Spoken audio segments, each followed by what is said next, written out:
जब आर्कियोलॉजिस्ट्स ने पश्चिमी चीन के टरफैन में प्राचीन कब्रों पर ध्यान दिया, उन्होंने कुछ अच्छी तरह से संरक्षित और परिचित अवशेषों की खोज की। हालांकि 1000 साल से ज्यादा समय ने उन्हें सख्त बना दिया था। वहां उन्हें अर्धचंद्राकार छोटे डम्पलिंग्स मिले। डम्पलिंग का आविष्कार किसने किया, ये एक रहस्य है, लेकिन कुछ विद्वानों को संदेह है कि वे सबसे पहले पश्चिमी चीन और मध्य एशिया में रहने वाले खानाबदोश तुर्क लोगों द्वारा बनाए गए, जो प्राचीन दुनिया के कुछ हिस्सों में फैले थे। ऐसा इसलिए माना जाता है क्योंकि कई तुर्क भाषाओं में मंटी का मतलब डम्पलिंग या स्टीम्ड बन होता है और दूसरी कई भाषाओं में डम्पलिंग के लिए उसी तरह के लफ्जों का इस्तेमाल होता है। प्राचीन तुर्क लोग शायद अपने डम्पलिंग्स में मांस भरते थे, लेकिन ये साफ नहीं है कि ये चीज कब शुरू हुई या उन्होंने डम्पलिंग्स बनाने की कला दूसरों से सीखी। हालांकि प्राचीन चीन में डम्पलिंग्स काफी मशहूर हुए, जहां वे पहली बार लिखित रिकॉर्ड में दिखाई दिए।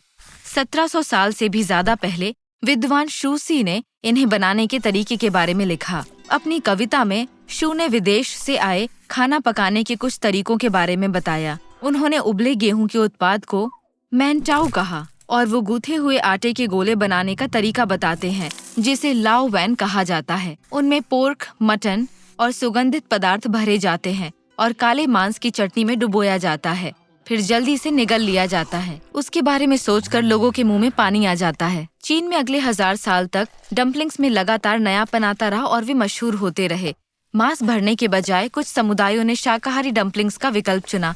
लोगों ने खाना पकाने के नए तरीके विकसित किए। क्योंकि उत्तरी चीन के बाहर गेहूं की खेती करना मुश्किल था, इसलिए दूसरे इलाके के लोगों ने चावल, टेपियोका और शकरकंद इस्तेमाल करके डम्पलिंग्स बनाना शुरू किया। चीनी डम्पलिंग्स और दूसरे इलाकों के डम्पलिंग्स के बीच के संबंध का पता लगाना मुश्किल है, लेकिन फूड हिस्टोरियन ने मौजूद सुरागों के आधार पर अपना सर्वश्रेष्ठ अनुमान लगाया है। तुर्क जनजातियां फैल गईं और 1300 ईस्वी के आसपास ऑटोमन साम्राज्य की स्थापना हुई, जो अपने साथ लपेटे हुए निवाले पश्चिम में ले आए।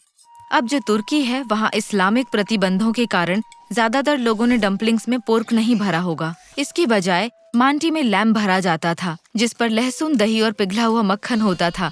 फिर उसके ऊपर जड़ी बूटियां और मसाले डाले जाते थे। कुछ विद्वानों का मानना है कि मंगोल साम्राज्य ने डम्पलिंग्स के प्रसार में मदद की। शायद उन्होंने डम्पलिंग्स को पूर्वी यूरोप के कुछ हिस्सों में पहुंचाया। ये डम्पलिंग्स चीन के रास्ते या सीधे उन कुछ तुर्क लोगों से मंगोलों तक पहुँचे जिन्हें उन्होंने अपना साम्राज्य चलाने के लिए काम पर रखा था। एक सिद्धांत ये है कि इससे रशियन पमेनी जैसे डम्पलिंग्स सामने आए और पोलैंड और यूक्रेन में खाए जाने वाले बड़े पिरोगी और वेरेनिकी भी, जिनमें आलू, गोभी, मटर और चेरीज को भरा जाता है। कोरिया पर भी मंगोल साम्राज्य का कब्जा था, शायद इसलिए वो उन्हें वहां ले गए और उनमें आलू भरे, क्योंकि मांडू को किमची जैसे क्षेत्रीय सामग्री के साथ खाया जा सकता है। बाद में चाइनीज डम्पलिंग की वैरायटीज कई देशों तक पहुंची।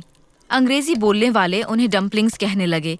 इस शब्द का मतलब छोटी गांठें हैं और इसका इस्तेमाल पहली बार 16वीं सदी में इंग्लैंड में किया गया। इन्हें आटे के गोले को तरल में डुबोना समझा जाता। क्नूडल और मात्जो बॉल्स की तरह उनमें भी कोई फिलिंग नहीं होती, इसलिए ये शब्द भ्रामक था, लेकिन फिर भी ये जुड़कर रह गया।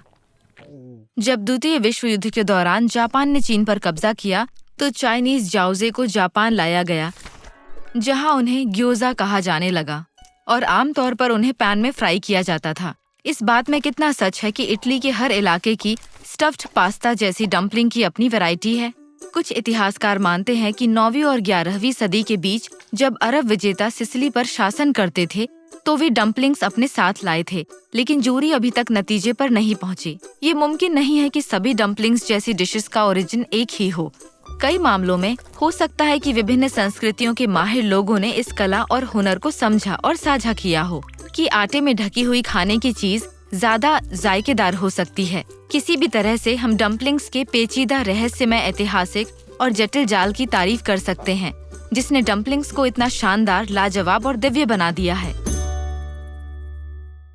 टेड अच्छी क्वालिटी के एजुकेशनल वीडियोस ज्यादा से ज्यादा भाषाओं में ज्यादा से ज्यादा लोगों तक पहुंचाने का प्रयास करता है। हमारे नॉन प्रॉफिट मिशन को सपोर्ट करने के लिए पेट्रियन पर डोनेट करें और इस चैनल को सब्सक्राइब करना ना भूलें।